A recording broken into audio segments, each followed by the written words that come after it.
gracias, Eli. Así es, vamos a iniciar nuestro espacio de entrevista con una invitada súper especial. Quiero dar la bienvenida a Mónica Novillo. Ella es psicóloga clínica y vamos a hablar acerca de la prevención del suicidio. Nos visita desde el Distrito de Salud Cuenca Sur. Así es que, Dani, vamos a comenzar con Claro que sí, es un tema muy interesante, como siempre, pues estos segmentos que ayudan muchísimo a cada uno de ustedes.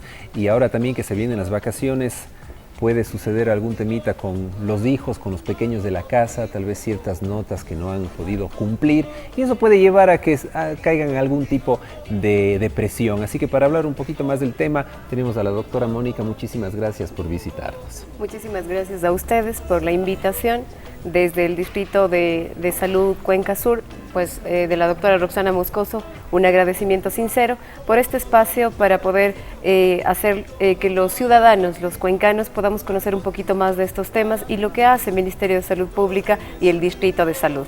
El tema de la salud mental, importantísimo poder iniciar con la prevención, ¿no? Y como decía Dani, pues en esta época como que estamos un poquito más propensos a que nos deprimamos, sobre todo los jóvenes que de pronto no están cumpliendo esas expectativas de los padres, porque es así. Entonces, ¿cómo podemos abordar, digamos, esta situación en familia? Claro que sí, es importantísimo el hecho de que en estos últimos tiempos creo que se está desestigmatizando el tema de salud mental, ¿no? Es dando la importancia que requiere el hecho de trabajar, de responsabilizarnos en nuestro autocuidado en función de nuestra salud, de nuestro equilibrio emocional.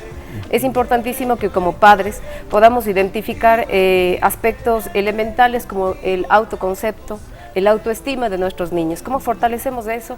Desde el hecho de identificar sus capacidades, como también sus necesidades. Tenemos un mundo globalizado en que las expectativas de lo que se espera de los hijos, de nosotros mismos, cada vez es mucho más alta. Antes era muy importante dentro de nuestra cultura el graduarnos de bachiller. Habían fiestas gigantes dentro de nuestra cuenca, ¿no? Sin embargo, el día de hoy es un pasito más. Así es. Porque lo elemental es tener el título de universitario, la maestría. Entonces, realmente las expectativas han incrementado. La capacidad que debemos tener como seres humanos también ha incrementado en nuestro, el cómo nos adaptamos, ¿no? Entonces, es importantísimo el poder, primero, trabajar en la tolerancia a la frustración. Somos padres que damos absolutamente todo y no permitimos que nuestros hijos desarrollen habilidades básicas que tienen que ver con la tolerancia a la frustración. Eso me hace creativo, eso me hace tolerante, eso me hace que yo pueda concebirme como un ser humano que puedo seguir avanzando. Sin embargo, si no tengo mucha tolerancia a la frustración, todas las cosas que me vayan pasando las voy asumiendo como grave, como terrible y que solo a mí me ocurre. Entonces ahí tenemos la visión de túnel, por ejemplo, en el que solo a mí me pasa, solo a mí me está sucediendo estas cosas y lo maxifico, por lo tanto no tengo la capacidad resolutiva de volver a mi equilibrio normal, ¿no? Así es, estimada doctora, como usted nos comenta, estamos en los tiempos en los cuales pues ahora se podría considerar algo normal e incluso necesario acercarse a un profesional en caso que se tengan algún tipo de inconveniente con el tema psicológico. Ahora, para los padres, ¿cómo pueden darse cuenta que sus hijos están pasando por algún inconveniente? Hablemos tal vez de depresión, que en un momento dado, si es que no se controla, puede tal vez desencadenarse en algo muchísimo más grave.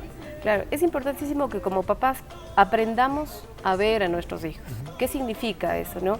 Poder denotar si es que existen cambios de humor frecuente, estados de ánimo depresivos, ansiosos también, que tienen algunos tics como comerse las uñas, hacerse muchas descoloraciones por el hecho de estarse raspando, estar queriendo estar todo el tiempo aislado, no tienen contacto social y sobre todo el saber el entorno en el que se desarrollan sus hijos, es decir, conocer a los amigos de sus hijos, cuáles son sus gustos, cuáles son sus preferencias, cuáles son sus temas, sin ser invasores de su espacio también, ¿no? Entonces sí es importantísimo eso. Sabemos que hay algunos elementos detonadores, ¿no? Que es el hecho de la presión social es de la vinculación afectiva también, que pasa mucho en la época de la adolescencia, y la presión del entorno.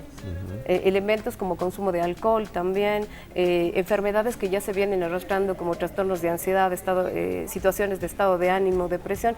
Todos esos elementos sí podemos verlos. El problema es que a veces no nos enfocamos en qué es lo que queremos ver.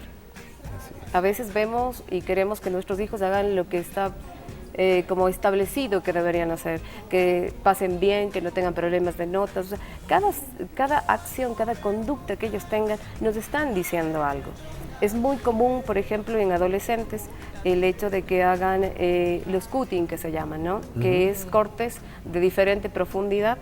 A veces decimos, es que están queriendo llamar la atención. No, ese es un símbolo de alerta que me está diciendo algo está pasando, que mi hijo se está agrediendo, pero no es para maxificarlo, es para poder intervenir. Por eso la necesidad de que, por ejemplo, como Distrito de Salud, nosotros tenemos 23 psicólogos que trabajan en 22 unidades de salud, que hacen itinerancia, o sea, es decir, la población, todo lo que es Cuenca Sur, pueden tener acceso a un psicólogo. Tienen que averiguar, tienen que ir, y sobre todo perder el miedo de pedir ayuda. A los adolescentes, el hecho de que estén conscientes, ¿no?, de que la respuesta no está en los demás, la respuesta está en mí. El hecho de aprender a querer la vida, a sí mismo y tener proyectos, depende no de los demás, no del entorno que tenga, sino de la capacidad que yo tenga de aprender de las cosas vividas. Eso se llama resiliencia. Entonces, el trabajar con eso, con los papás, nosotros hacemos, por ejemplo, campañas en los colegios que están dentro de nuestra jurisdicción, promoviendo la buena convivencia, los temas de prevención de consumo de sustancias, todo lo que tiene que ver con habilidades sociales, con el cuidado y autocuidado de la salud. Entonces, la responsabilización es de todos, ¿no? Bueno, yo aquí me voy a poner en el plano de madre o padre de familia, Claro, porque luego entonces resulta que la culpa es de uno, que si el hijo sacó malas notas, que si el hijo está deprimido, entonces la culpa es de uno. Entonces, ¿qué se hace en estos casos? Es decir, si ya estamos a punto de terminar el año y si el chico no tuvo buenas calificaciones, no se dedicó o pues simplemente de pronto y no le gusta el estudio, pues ahora ¿qué sacamos? Pues presionándolo de tal manera que luego vamos a crear justamente estos desequilibrios que usted nos dice.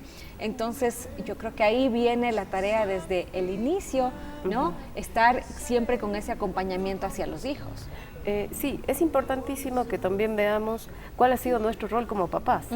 Muchas de las ocasiones somos nosotros los que estamos haciendo los deberes de nuestros hijos. Es más, ¿no? Es como que si mamá o papá no está ahí, los niños no pueden hacer. Entonces estamos cortando mucho la capacidad de independencia y de responsabilización. Creo que es importantísimo como papás, lo que usted decía, el hecho de el año lectivo comenzó en septiembre. Exacto. Desde ahí se deben fijar las metas, no ser el mejor estudiante, sino realmente a proyectarse a aprender, a ser amigos, es decir, darle una visión emotiva de lo que es aprender, no solo la exigibilidad como parte de una nota, ¿no? Sino más bien del disfrutar de los eventos, de los espacios, que es la convivencia educativa, ¿no? Que fortalece mucho la autoestima, las habilidades sociales, y poco a poco con los padres ir fortaleciendo las capacidades que tienen. Algunos hijos serán buenísimos en matemáticas, otros en sociales, entonces ir fortaleciendo los elementos e ir reforzando en los otros que no tienen mucha habilidad, ¿no? Y en lo otro, asumir, si es que ya tengo malas notas y ya tengo problemas, ¿qué me toca? Aprender, el perder un año, yo creo que es una metáfora para nosotros. ¿Qué es lo que queremos perder? Exacto. ¿Ya? Si ganamos experiencia, no perdemos nada. Así es.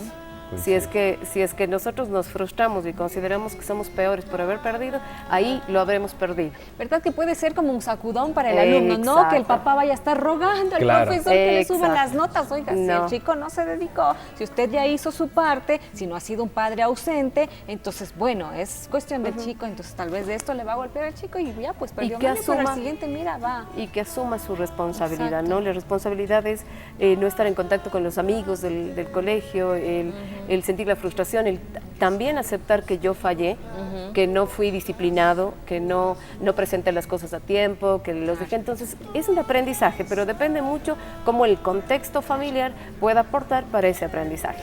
Muchísimas gracias, doctora, por esta valiosa información. Para las personas que desean tener algún tipo de acompañamiento, ¿a dónde se pueden acercar? Tal vez algún número de contacto o también información en redes sociales. Claro que sí. Somos el Distrito de Salud 01 de 02, pertenecemos a Cuenca Sur. Tienen acceso, las personas pueden acudir a las unidades más cercanas. Tenemos ahí agendamiento por parte de los psicólogos que están preparados para poderles orientar y facilitar sus procesos terapéuticos. También al 171 que pueden acceder fácilmente a los servicios del Ministerio de Salud Pública. Muchas gracias, Mónica, por habernos Muchísimas acompañado. gracias. Vamos a continuar con la Eli, que ya está con nuestro siguiente invitado.